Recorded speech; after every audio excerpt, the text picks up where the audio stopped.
السلام علیکم ورحمۃ اللہ وبرکاتہ۔ روزہ رکھنے کے بعد جو سب سے اہم چیز ہے وہ ہے اس روزے کی حفاظت۔ اگر ہم نے اور آپ نے روزہ رکھ لیا اور روزہ رکھنے کے بعد ہم اس روزے کی حفاظت نہیں کر رہے ہیں تو ہمیں کوئی اجر و ثواب نہیں ملے گا۔ اسی لیے روزے کی حفاظت بہت ضروری ہے۔ اب آپ بولو گے مفتی صاحب روزے کی حفاظت کیا ہے؟ تو اس سلسلے میں آپ کو 3 حدیثیں سنانا چاہتا ہوں۔ یہ 3 حدیثیں سننے کے بعد انشاءاللہ آپ کو سمجھ آ جائے گا کہ روزے کی حفاظت کیا ہے۔ نبی کریم صلی اللہ علیہ وسلم نے ارشاد فرمایا، روزہ ڈھال ہے۔ کس سے ڈھال ہے؟ آگ سے، جہنم کی آگ سے، شیطان سے بچاؤ کی ڈھال ہے۔ جیسے جنگ میں ڈھال جو ہے نا دشمن کے وار سے بچاتی ہے، ایسے ہی روزہ جو ہے نا دنیا کے اندر شیطان کے ہتھ کنڈوں سے بچاتا ہے، شیطان کے جال سے بچاتا ہے، اور آخرت میں جہنم کی آگ سے بھی روزہ بچائے گا انشاءاللہ۔ تو حضور نے فرمایا روزہ ڈھال ہے، لہٰذا جس روز تم میں سے کسی کا روزہ ہو اس روز وہ فحش گوئی نہ کرے، یعنی گندی بات زبان سے نہ نکالے، اور بیہودہ کلام نہ کرے، یعنی بدتمیزی نہ کرے، گالی گلوچ نہ کرے، اور اگر کوئی دوسرا اس سے گالی گلوچ کرے یا لڑائی کرے تو روزے دار کو صرف اتنا کہنا چاہیے کہ میں روزے دار ہوں۔ تو اللہ کے نبی نے روزے دار کو کیا نصیحت کی کہ دیکھو جب روزے سے ہو تم تو ویسے بھی روزے سے آپ نہیں بھی ہو تب بھی آپ کو گالی گلوچ، بدتمیزی، بیہودگی والی باتیں نہیں کرنا چاہیے، لیکن روزے کی حالت میں خاص اس طرف ہمیں توجہ دینا چاہیے کہ روزے کی حالت میں میری زبان سے کچھ غلط نہ نکلے، میں کچھ بدتمیزی نہ کر بیٹھوں، میری زبان سے کوئی گالی نہ نکل جائے۔ تو حضور نے کیا ارشاد فرمایا؟ گالی گلوچ مت کرو، اور اگر کوئی دوسرا روزے دار سے گالی گلوچ کرے بھی تو روزے دار کو کیا کہنا چاہیے کہ بھائی معاف کر دو، میں روزے سے ہوں، میں آپ سے بحث نہیں کر سکتا۔ ایک اور حدیث سنیے آپ، حضور علیہ الصلوۃ والسلام نے ارشاد فرمایا کہ روزہ ڈھال ہے جب تک کہ اس کو روزے دار پھاڑ نہ دے۔ تو صحابہ کرام نے پوچھا کہ یا رسول اللہ یہ ڈھال کس چیز سے پھٹ جاتی ہے؟ تو حضور علیہ الصلوۃ والسلام نے ارشاد فرمایا جھوٹ اور غیبت سے۔ آدمی روزہ رکھتا ہے اور غیبت کرتا ہے، روزہ رکھتا ہے جھوٹ بولتا ہے، تو روزے کا جو ثواب ہے وہ ختم ہو جاتا ہے۔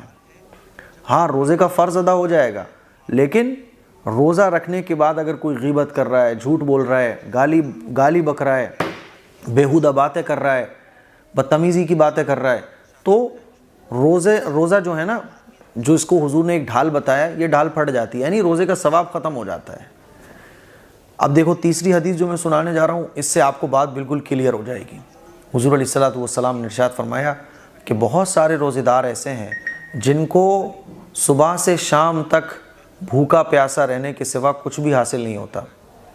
یہ کون سے روزے دار ہیں؟ جو روزہ تو رکھ لیتے ہیں لیکن گناہوں سے نہیں بچتے۔ تو پتہ یہ چلا خلاصہ اب تینوں حدیثوں کا کہ روزہ رکھنے کے بعد روزے کی جو حفاظت ہے یہ بہت اہم ہے، اور روزے کی حفاظت کیا ہے؟ گناہوں سے حفاظت، جیسے کہ حضور نے فرمایا غیبت سے، جھوٹ سے۔ پہلی حدیث جو میں نے سنائی تھی اس میں بدتمیزی سے، بد کلامی سے، گالی گلوچ سے۔ ایسے ہی تیسری جو حدیث میں نے سنائی اس کا مطلب کیا؟ گناہوں سے بچنا بہت ضروری ہے روزے دار کے لیے۔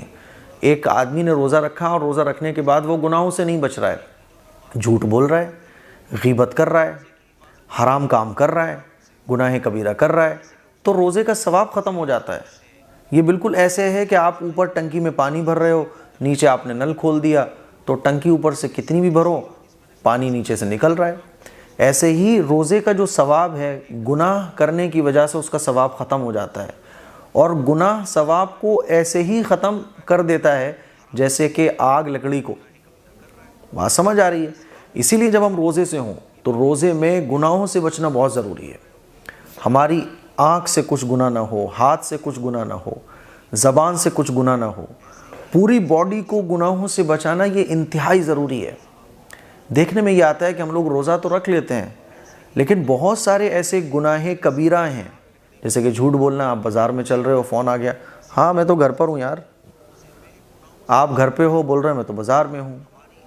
آپ بدتمیزی کر رہے ہو، کسی سے گالی گلوچ کر رہے ہو، لڑائی جھگڑا کر رہے ہو، نمازیں چھوڑ رہے ہو، غیبت کر رہے ہو، غیبت پیٹھ پیچھے کسی کی برائی کر رہے ہو۔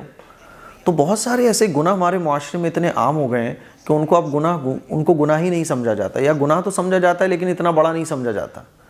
تو روزے دار کو چاہیے کہ روزہ رکھنے کے بعد گناہوں سے خاص طور پر بچے، ورنہ کیا فائدہ کہ ہم 30 دن 30 روزے بھی رکھیں لیکن ہمارے ہاتھ خالی ہوں پورے۔ ہاں بھیا حاضری لگ گئی کہ آپ نے فرض ادا کر دیا، لیکن اس فرض کو ادا کرنے پر جو ثواب ملتا ہے وہ ہمیں کچھ بھی نہیں ملا، یہ تو بڑے افسوس کی بات ہوگی۔ اسی لیے روزہ رکھنے کے بعد روزے دار کو اس بات کا خیال رکھنا چاہیے کہ صرف روزہ بھوکا پیاسے رہنے کا نام نہیں ہے، بلکہ آنکھ کا بھی روزہ ہوتا ہے، ہاتھ کا بھی روزہ ہوتا ہے، زبان کا بھی روزہ ہوتا ہے، کان کا بھی روزہ ہوتا ہے۔ میرے کان کچھ غلط نہ سنیں، میری آنکھیں کچھ غلط نہ دیکھیں، میرے ہاتھ کچھ غلط نہ چھوئیں، ہے نا؟ بات سمجھ آ رہی ہے؟ تو یہ 3 حدیثیں میں نے سنائی۔ روزے میں سب سے اہم چیز جس کی ہمیں خاص فکر کرنا چاہیے وہ ہے روزے کی حفاظت۔ اس کلپ کو شیئر کریں، دوسروں تک پہنچائیں۔ السلام علیکم ورحمۃ اللہ وبرکاتہ۔